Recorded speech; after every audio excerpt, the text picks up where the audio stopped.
He was tall, but exceedingly lank, with narrow shoulders, long arms and legs, hands that dangled a mile out of his sleeves, feet that might have served for shovels, and his whole frame most loosely hung together.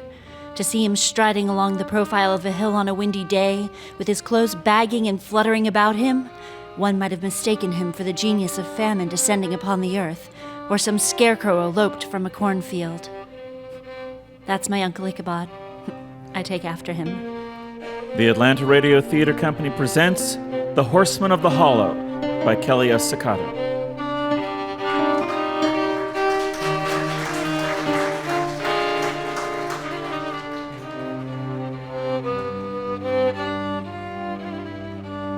Miss Hepzibah Crane of Swallows Halt, Connecticut. You're a long way from home. Yes, Miss Fryer. Seems odd that someone like you should choose to come here of all places, what with the recent unpleasantness so fresh in everyone's mind. My mother came from Savannah. Do tell. She told such stories, wonderful stories. Did she ever talk about a Marjorie Taggart? She mentioned so many names. The Taggarts of Abercorn Street, cousins of mine. Funny how we're all connected in some way. You think so? I've always felt so disconnected. So what brought you here? I needed a change. Why not go to your relations in Savannah? Savannah is too big. I prefer a small town, one with ghosts. Ghosts? I like to listen for them. Miss Crane, has anyone ever mentioned you are somewhat strange? Never. I've heard I'm very strange. But believe me, when I'm talking about the conjugation of Latin verbs or the causes of the 100 Years' War, I can be as normal as you please. It may be crazy, but I'm going to try you out. The school post is yours on trial. I have a hunch you might fit in here. And you'll be company for me. We can talk about Savannah. I'd like that.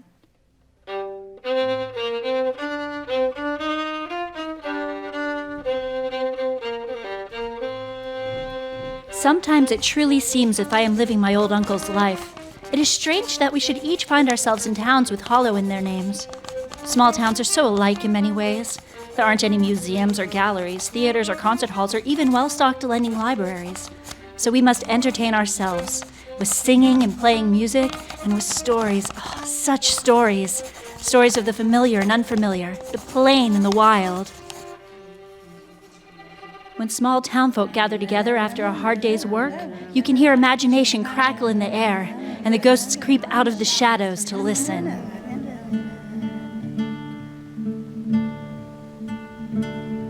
Oh, brother, dear brother, pray toss me a stone.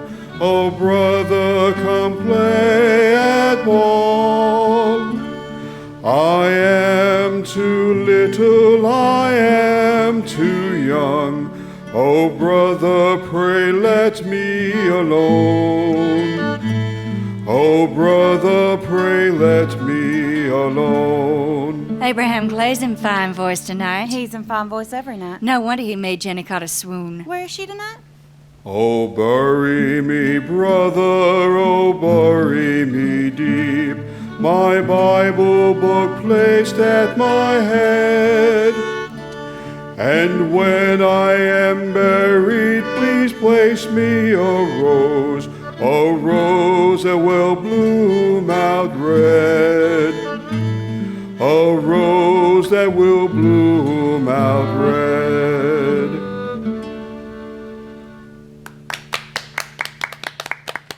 How come that scarecrow don't clap? I hear tell she's a Yankee. From Connecticut. You know what they're like. Say that. Didn't you like my song? I liked it very much. I was thinking. You don't say. That song always makes me think, too. What could that poor little boy have ever done to make his brother hate him so? He didn't have to do anything. What's your name, fair stranger? Miss Hepzibah Crane. And your friends call you? Miss Crane.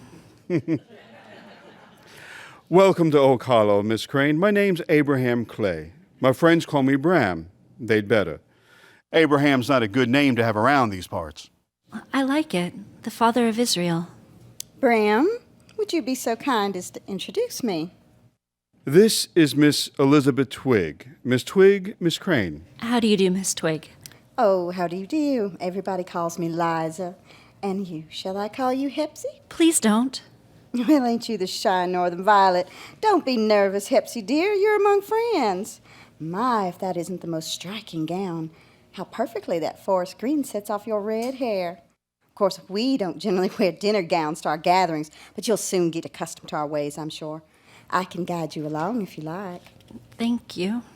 Why don't you favor us now, Miss Crane? Favor? You mean you want me to sing? We're all curious to hear you. Oh, please, I'd rather just listen. No, that won't do, ma'am. If you come to the gathering, you've got to sing. It's the price you pay. Oh, let the poor child be, Bram. You're embarrassing her. No, I certainly didn't intend. I'm sure you've heard most Yankees are born tone deaf. Why put dear Hepsy on the spot? I'm not the type to ask something for nothing, Mr. Clay. Do you know Send Me Back My Heart?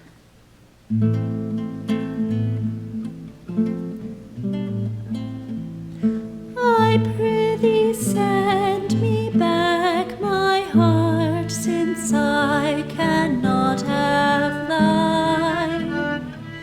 For if from yours you will not part, then why should you keep mine? But now I think on't let me lie in sorrow and in pain. For that's a thief in either I will steal it back again.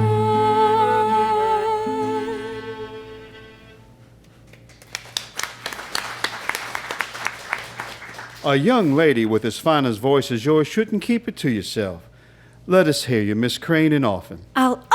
Please forgive me. A bee was hovering around your head, and when I tried to shoot away, this wicked old ring of mine pulled out a few strings of your hair. I hope you don't mind if I hang on to them. Such a brilliant, beautiful shade of red. Time for tales now. You don't scare easily, do you, Miss Crane? Oh, stories don't scare me. How very brave. Who'll be the first to spin a yarn? Him. Let's hear Clem. Clem. He slipped into the bathwater, inch by inch, grinning to beat old St. Pete. Then, all of a sudden, 3 strong pairs of hands pushed his head under, and though he shook, he couldn't throw him off. They held him there till he was dead.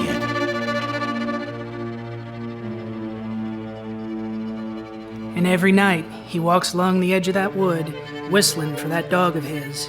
If you listen hard, you can hear him, just like this. But that critter will never come out of that wood again. A musket ball took his head clean off. Last thing he ever thought of was that letter from his gal, saying she aimed to marry another.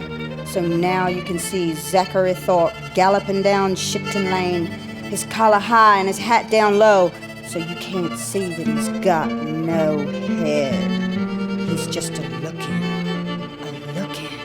For a new head! No, for a bride. If he sees a gal walking along down that lane at night, he'll come riding up behind her and grab her up by the neck, and away he'll ride with her, and she'll never see daylight again. He makes them all pay for the one who broke his heart. All you young and single ladies best beware the headless horseman. Liza, can't you just give poor Zachary Thorpe a rest? He was our friend once, bear in mind. Getting your head shot off changes you. Meg Fryer lives over on Shipton, don't she? You know she does. Poor Hepsy will have to walk down that road to get home. She can walk with us if she likes. Why, of course she can. Oh, no. No, thank you. I like to walk alone at night. Even if you was to meet with... Zachary Thorpe. I doubt I'm his type. Bless your heart, dear. All the same, I will pray very hard that your journey home is a safe one. Don't heed Liza, Miss Crane. It's not as if she knows what really happened to poor Thorpe. Do you have a tale to share? Oh, yes, do favor us. This will be really interesting to hear how they pass the time in New Jersey. I'm from Connecticut, Miss Twig. There once was a girl who did everything right. She read her prayer book from cover to cover, stayed awake during services, and always passed the church on the proper side. She was good and kind to everyone who knew her. As you might expect, she got along well, until the day she looked into a pond and saw a face that wasn't her own.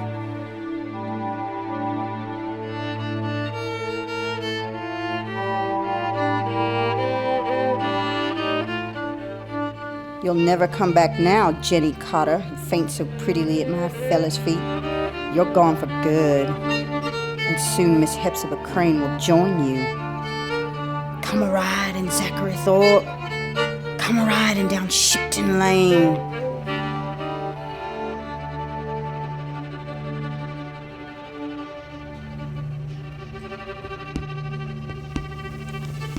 Shall I call you Hepsy?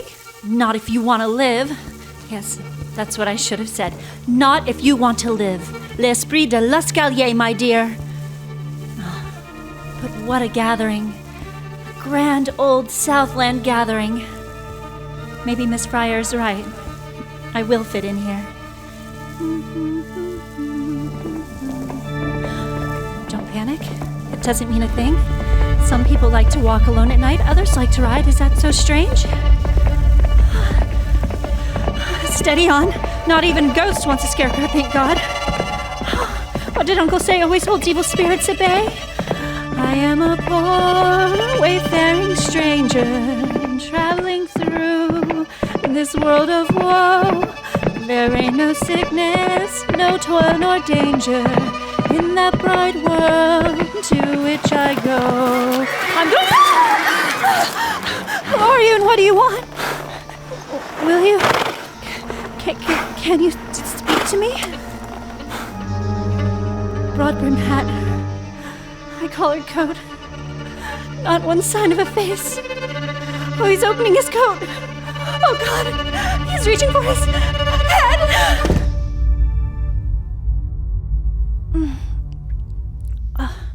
What? You fainted. Here, sit up slowly. I thought I saw... This is a lonely stretch of road. You wouldn't be the first to be spooked out here. Big, strong men have fainted in this very spot. These are yours, I take it. A pad and pencil?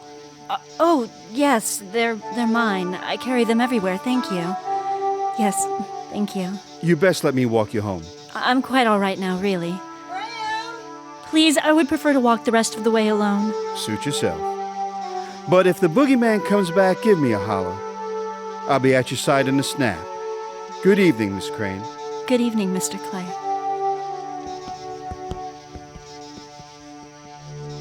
Why should he leave me a pad and pencil?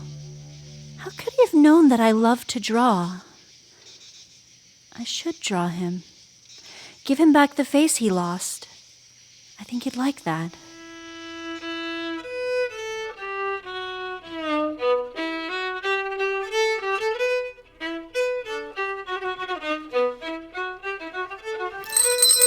On your desks, young ladies and gentlemen, you'll find paper and charcoal pencils.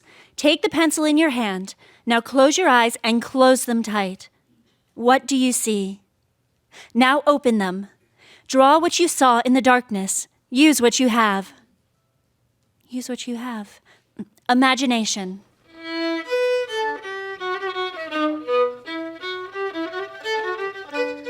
Of course I knew Zachary Thorpe. Everybody did. And nobody did. He was quiet? I'll bet I could count on one hand the number of people that got under that thick skin, and I wouldn't need half my fingers. Distant, then. Oh, he'd smile at you and wave, looked you in the eye. People liked him. But, well, some people become ghosts when they die because they're all but ghosts while they live. That's dreadful. What did he look like? About as tall as you. Pale brown hair, a strong, stony face, and sharp eyes. Noticing eyes. I see, thank you. I wouldn't be scared of Zachary Thorpe, Miss Crane. The one you need to watch out for is Liza Twigg. That petite blonde with the voice like age-old syrup? Bad syrup can kill you. She's meaner than a copperhead. People around here say she's a witch. Say she can make the dead do her bidding. Do you think that's true? Bad things happen to the people she has a spite against. Why, just last morning, poor Clem Broughton came banging on my door to tell me... Jenny Cotter's gone! Gone, you mean? Disappeared, like the others. Broken windows? Spot of blood on the pillow? And the galloping, real loud outside our window last night. Galloping? Word is she calls up the ghost of Zachary Thorpe to carry off people she don't like. Was he close to Miss Twigg? He barely tolerated her. But if he was a good man in life, why would he do evil after his death? Who knows? Maybe he can't help himself. Some devil holds him here for a wicked purpose and twists him out of his rightful nature. Oh, that's horrible and sad. And it's high time someone set the poor man free.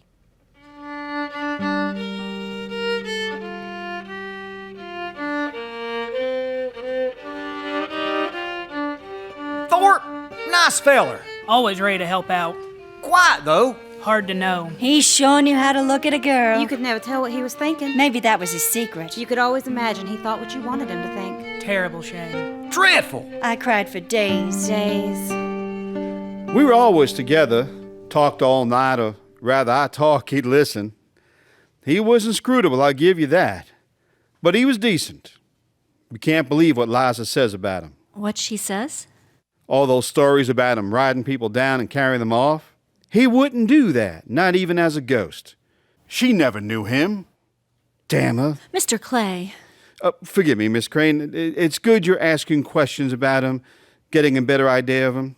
I mean to do him justice, Mr. Clay. Listen, I don't think I thanked you properly last night. You did thank me. Not just for helping me when I fainted, for asking me to sing.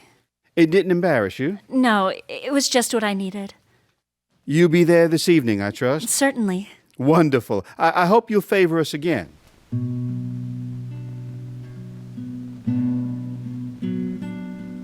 Oh, water where there is no well, Viney flower and rosemary tree, water where there is no well, what name will my true love tell? Viney flower and rosemary tree. Bram's gone too far this time. He's just being friendly. Trying to make her feel welcome. You know how he is. No Yankee is welcome in Oak Hollow. We didn't lose two brothers to their bullets just so Hepzibah could warble and make calf's eyes at my feller. She'll find out that bad things happen to people who step outside where they belong. To be fair, it wasn't her idea. You heard Clem Broughton request that song. Said he wanted to hear how Bram and Miss Crane sounded together. Clem Broughton. And then my acres side the sea. Viney flower and rosemary tree. And then my acres side the sea will be haft up, my love, with thee. Viney flower and rosemary tree.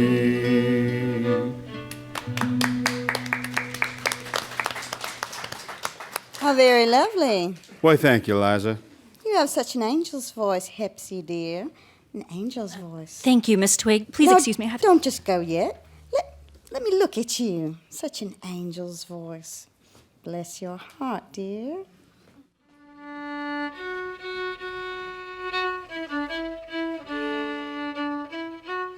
He waited, with his gun all ready to fire. Still, that horrible growling came from the shadows, and the critter wouldn't set foot where he could see it. He stood there shaking, knowing that if he went to the shadows after it, he'd be lost forever. She wove a love sprig into the brim of his cap, and she waited for him to walk by. "Look what I found," she said, and she handed it to him. He set it on his head, and the next second he looked at her, took her in his arms, and he kissed her.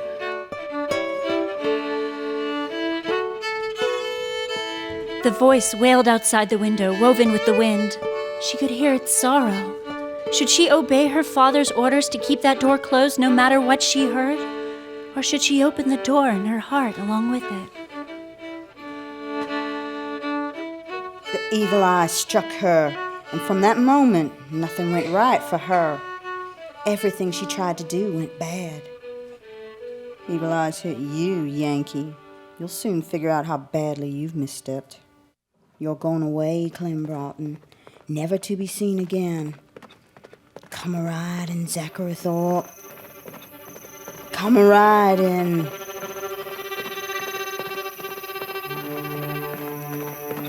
I'm going home to see my brother. I'm going home, no more to roam. I am a-going over Jordan. I am a-going over home.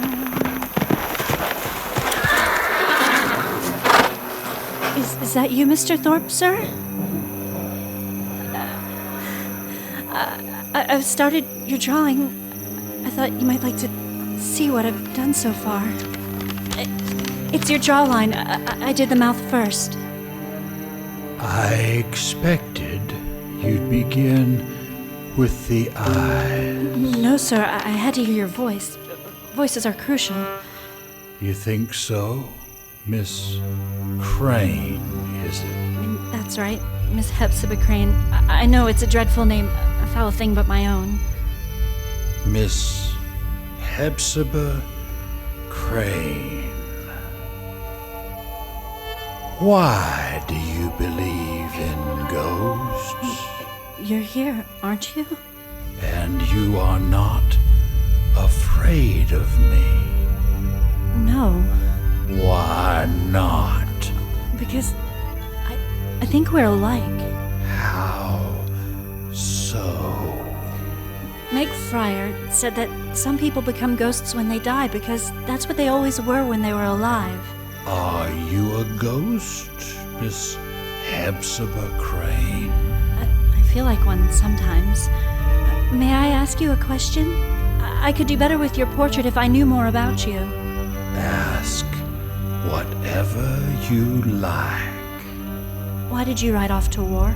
Because a man stands by his friends. I like that. That's the only real reason to go to war.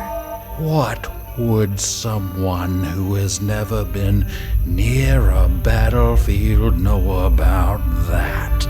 There's been a good deal of damage done by the notion that we should care more about people we've never met than the people in front of us. I lost a brother to that notion, and you lost your head. You see, we are alike. Please give me eyes next, Miss Crane. I want to see your face clearly. I'm afraid you're in for disappointment. I dare say. But I want a good look at the woman who presumes to understand the dead.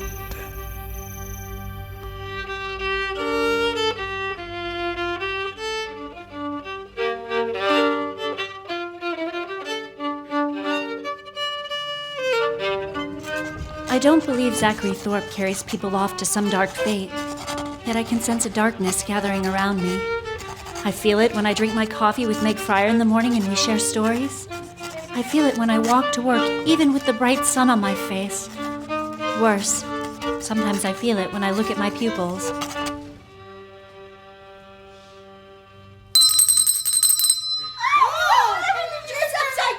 Settle down, everyone, settle down. Nothing's broken, it just needs to be put back in place. It's a pleasant day, don't you think? Let's have school outdoors. Yay! I don't know what you're up to, Miss Bless Your Heart, but it's gonna take more than this to frighten me off.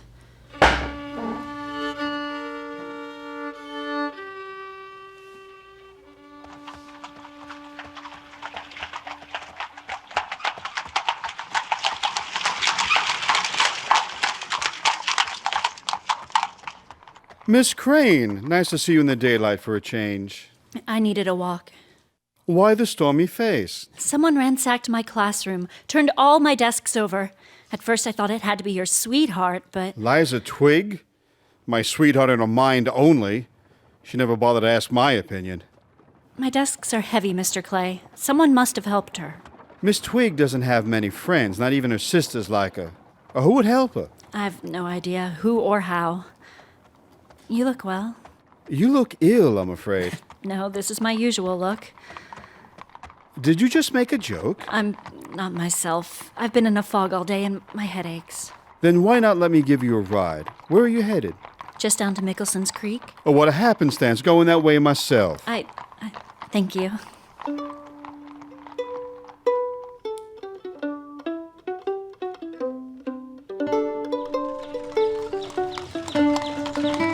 They're staring. They're wondering how I got so lucky. You're very sweet, Mr. Clay. Sweet but not too truthful? Well, Charm isn't always about looks, Miss Crane. My great Aunt Minnie was never over 5 feet tall and never under 250 pounds. Yet every man in town was sweet on her. She could make them laugh. I'm nothing like that. No, you listen. I've noticed you at the gathering, taking in every word. But it's so fascinating, the things you all come up with.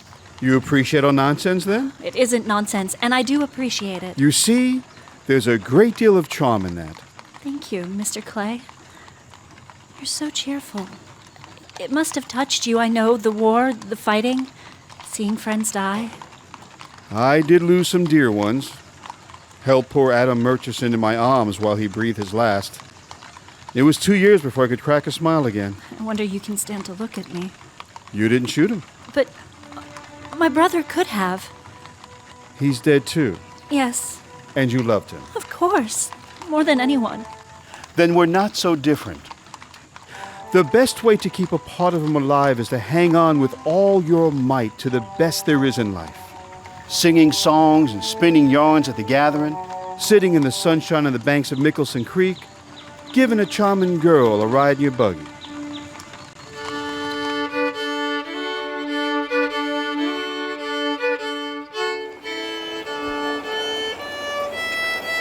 These drawings of yours are quite remarkable. Thank you. I am rather proud of them.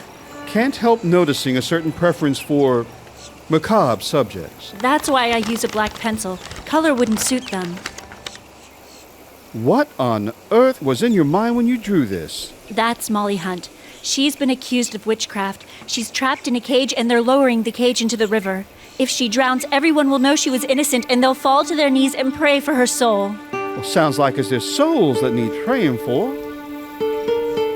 This expression of hers, what's behind it exactly? Well, tell me what you see in her eyes. Curiosity and hope? How can she have hope? It's simple, really. She wonders what could have made her friends and neighbors turn on her. Yet she knows that in a very few moments she'll understand. All things are clear by heaven's light.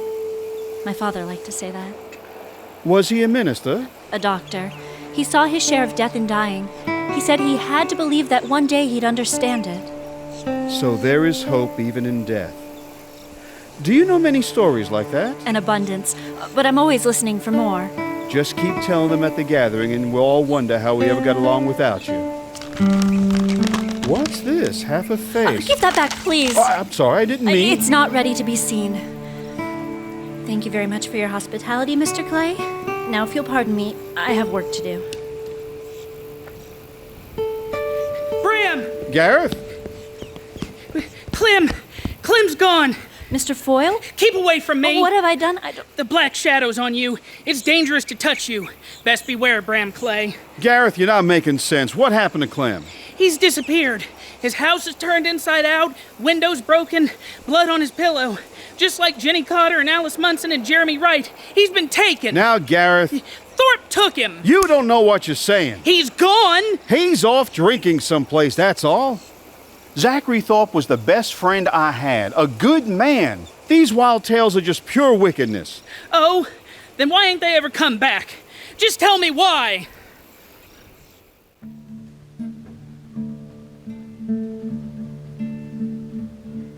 I hear your school bell, said the knight on the road.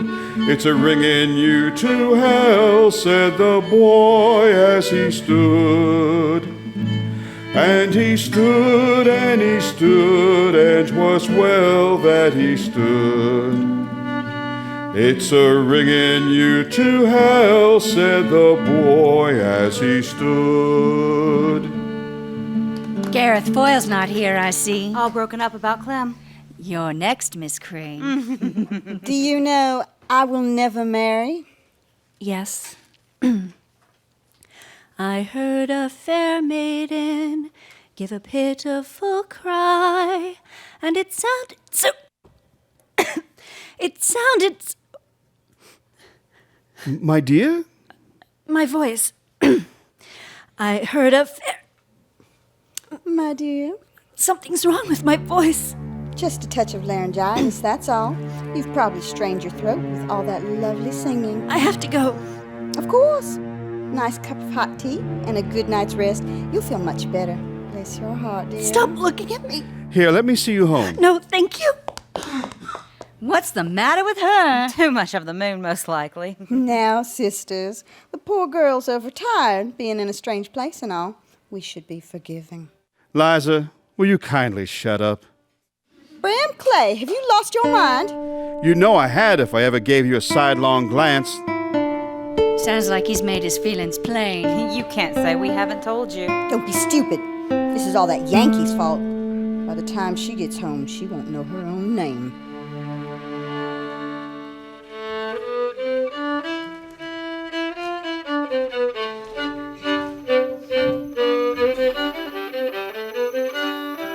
Singing drives all evil haunts away, and I can't raise a note.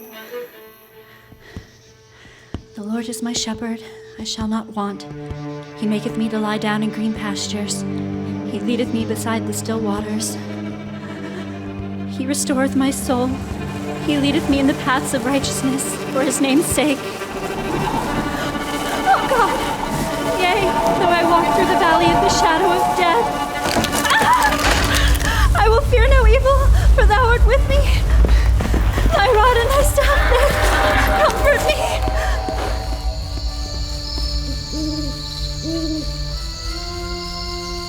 Have you brought more of my face? Why do you tremble so? It's only a windstorm. It sounded like... Like 100 haunts galloping on the gale. Exactly. I'm afraid I've run afoul of a witch. Liza Dwig, you remember her? A memory I'd be glad to lose. What's she done besides be herself? Well, people say that she calls up a ghost to carry her enemies away. Which ghost? It hardly matters since it isn't true. A good man in life would not do evil after death. You're certain of that? Quite. So, why would Liza Twig take against you? The young man she likes, Bram Clay, she thinks he fancies me. Does he? You'd have to ask him. She's always so sickly sweet to me. Bless your heart, dear. She says it all the time, and each time I can hear a curse in it. A word of advice, Miss Hepzibah Crane. Never trust a Southern woman who says, "Bless your heart." You never quite know what she means. She calls me Hepsi. Nobody calls me that. I thought I could ignore her until... Tonight I found out I couldn't sing. You say that as if it were a death sentence. When you sing, the evil spirits won't come near you. That's how I knew you must be good. You came to me when I was singing. Could singing draw a spirit who has no ears? Spirits don't need ears of flesh and blood. You hear ethereally. And how are you an authority on spirits? I've always been able to sense them. Even in crowded rooms where everyone is talking, I can hear a humming underneath it all. A strange, sad music. I've been told it's a family curse. Or perhaps the product of an absurdly wild imagination. I'd expect that from Meg Fryer or Bram Clay, but not from you. Because I'm a dead man. Or should I say, you believe I'm a dead man. I see you. I hear you. I might be a living man in disguise. Someone playing a prank. What point could there be in that? Maybe I'm someone who likes you. Someone who thinks you'll have more to say to him if you think he's a ghost. Oh, that's vile. Don't laugh at me. Oh, I'm sorry. Really, you're nothing to laugh at. Why don't you want me to believe in you? Because, Miss Hepzibah Crane, I find you not altogether a fool, yet you let a bee in the honeycomb like Liza Twig make you afraid of a windstorm. She has no more power than you give her. And I am no more real than you choose to make me. But don't you want to be real? I've done a little more in your drawing, if you'd care to see. You still haven't given me eyes. I can almost see them. In the meantime, I see you as a shadow. Once you give me eyes, you will be real for me.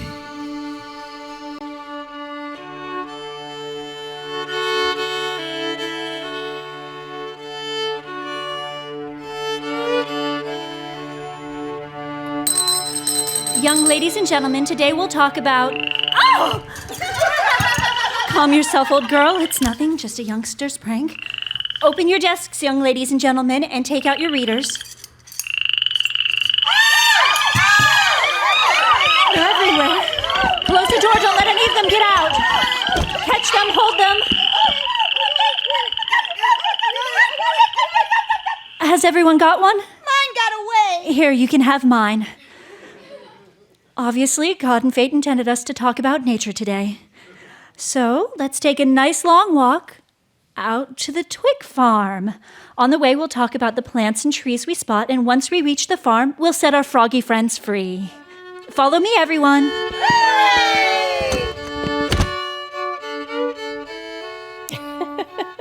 You mean to say you dumped all those frogs on Liza Twig's front porch? My pupils were a big help.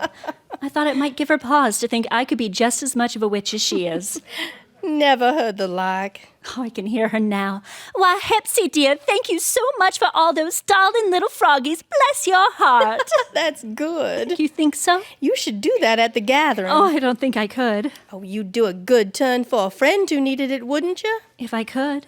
It would do that crowd a world of good to laugh at Liza Twig. You'd be helping them. Bram Clay especially. Maybe I would.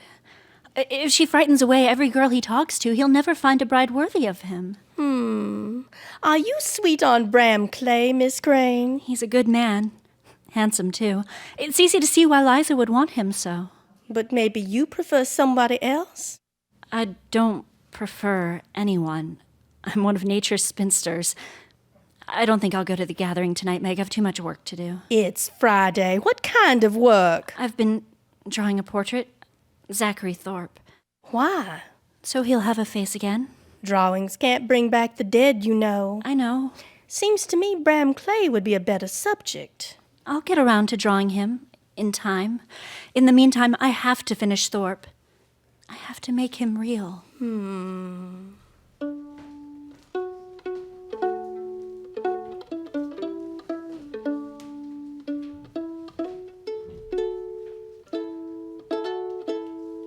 You're not scared enough yet, Yankee Vixen.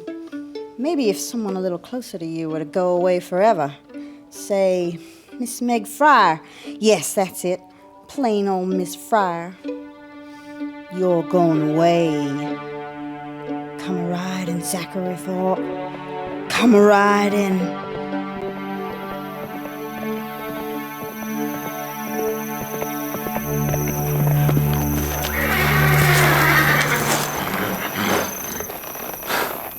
You're early. What do you mean? Aren't you usually at the gathering around this time? I wouldn't be much good there tonight with my singing voice gone. Are you spying on me? Not spying exactly. I knew you could give me what I wished for, so I made it my business to know your habits. That is spying, Mr. Thorpe. Will you talk with me a little while I draw your eyes? What do you want to know? First off, is Liza Twig's story true? Were you betrayed by love? I betrayed myself. She needed somebody who could speak his heart, not just his mind. I felt her slipping away long before that letter came, and I grieved. But I couldn't think what I could do to stop it. It's so clear now what I ought to have done. I had to get my head blown off to gain a grain of sense. How awful. The Mr. Dickens is right. Ghosts long to do what they should have done while they lived. True enough. But what breaks our hearts most is when we see someone else taking the same wrong path we took. You've come to teach me the error of my ways, Jacob Marley. If you like. Remember, I'm here because you wish it. You're here because you want your portrait drawn. I like them, Mr. Thorpe. I truly do. But there's a wall between them and me. Half the time I'm not even here. I'm back home watching my brother die by degrees. I know they think it serves him right. You think so too. I do not. He took up arms against you. He might have even given you your death wound. I should never have come here. That would have been a shame. Then who would have decorated Liza Twig's porch with tree frogs? Maybe you don't know how or why yet, but you belong here. And not in spite of your brother, but because of him. That makes no sense. You loved him. You don't know why he had to die or what he died for. That's what drew you here. And now I'm down here, face to face with the people he fought, and I understand it even less. Maybe that's not what you're meant to do. You're here to mend what's been broken. You're doing that right now while you're drawing. Do you think so? Are my eyes finished? Almost. Just one more touch. There you are. My eyes. Did I get them right? More like me than the mirror could ever tell. Thank you. That means a great deal to me. You are not altogether an unprepossessing woman, Miss Hepzibah Crane. I might even say beautiful. Are you serious? I have always had a weakness for green eyes and freckles and red hair. You have given me back my face. Now go and take back your voice. How? Take this with you. The drawing? It was always for you. But I thought... Heavens, woman, what would I do with it? Where do you reckon I'd hang it? That's it. Laugh. Laugh more. That's a good start. Remember that even if Liza Twig has a ghost on her side, you have one on yours. Good night.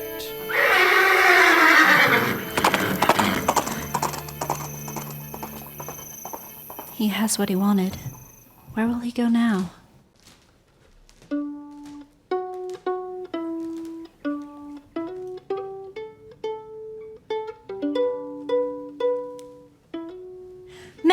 Meg, you won't believe what I've just... Meg? Meg, where are you? Meg? Oh, dear God. But he was with me. He was talking to me. Why would she? She's gone too far this time.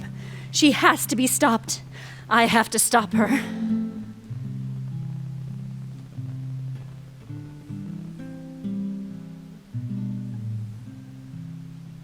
The rose and briar grew and grew, till they could grow no higher, and then they looped and tied a knot, the red rose and the briar.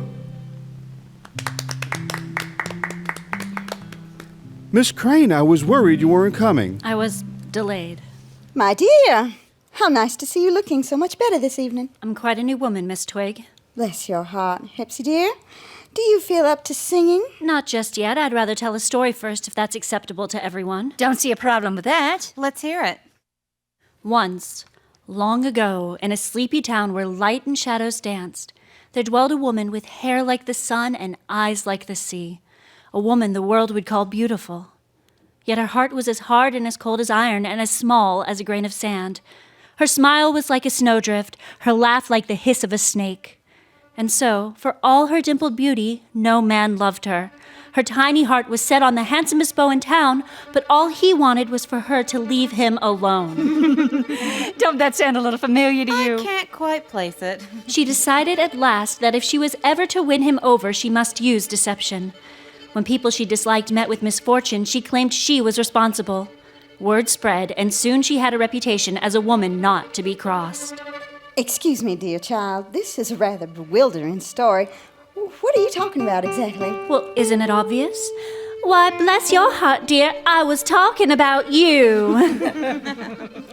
My poor Hepsy, you're obviously not well yet. Why don't you go home and rest? If you don't mind, I'm trying to tell a story here. Then tell it right. I think I know how this story goes.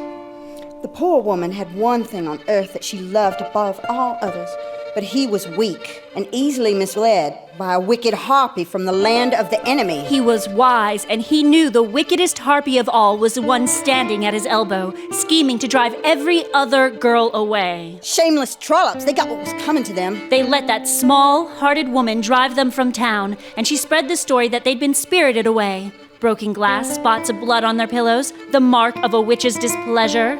The sign of the Headless Horseman. A good man whose image she twisted in the minds of his friends and neighbors. And everyone did her bidding in fear of her power to call up demons from the dead. Only there was no power. There was no demon.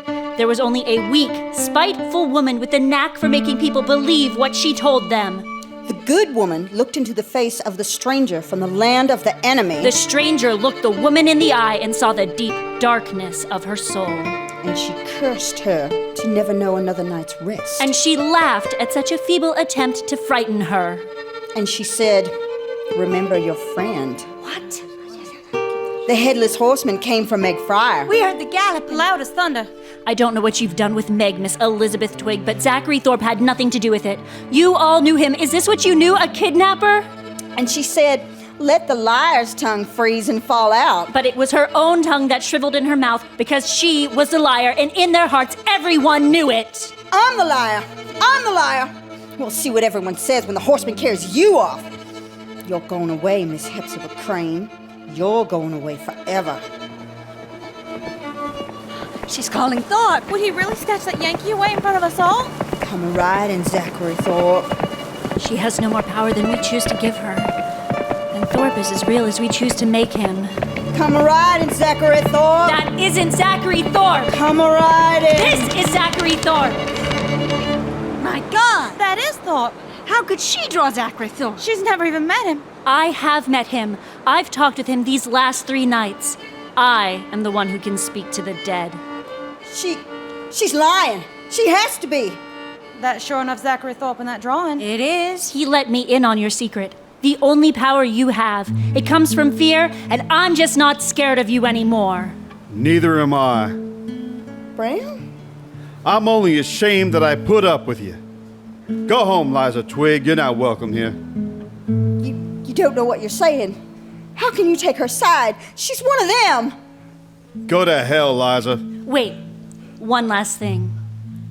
The wind across the graveyard blew with tiny drops of rain. I never had but one true love, and he in the grave hath lain. I reckon we better look after her. She is our sister, after all. She's always been good to us, Ordering us around, so we don't make mistakes, frighten off all our gentlemen callers. so we don't get taken in. Blood is thicker. Nah, we needn't bother. The witch can look after herself.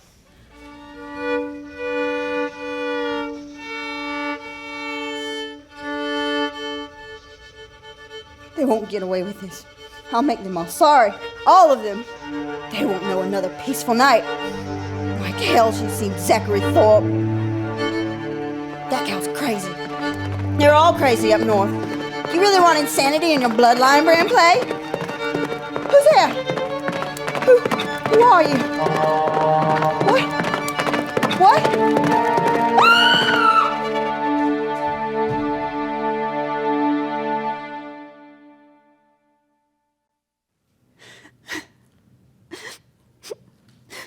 Miss Crane? I don't know how to bring them back. I might never see Meg again. I always did like old Miss Fryer. She had a keen eye. She made me welcome. My first friend in Oak Hollow. She'll come back. They'll all come back, now that Liza lost her power. Thorpe said he was as real as I chose to make him. Maybe he was also as real as Liza chose to make him. Two Zachary Thorpes, hers and mine. Yours was the man we all knew. You are right, Mr. Clay. We honor those we lose by appreciating the best in life. The best things. The best people. May I walk you home, Miss Crane? I would be honored to walk with you. But please, call me Hepzibah. Hepzibah. I know, it's hideous. No. It's lovely.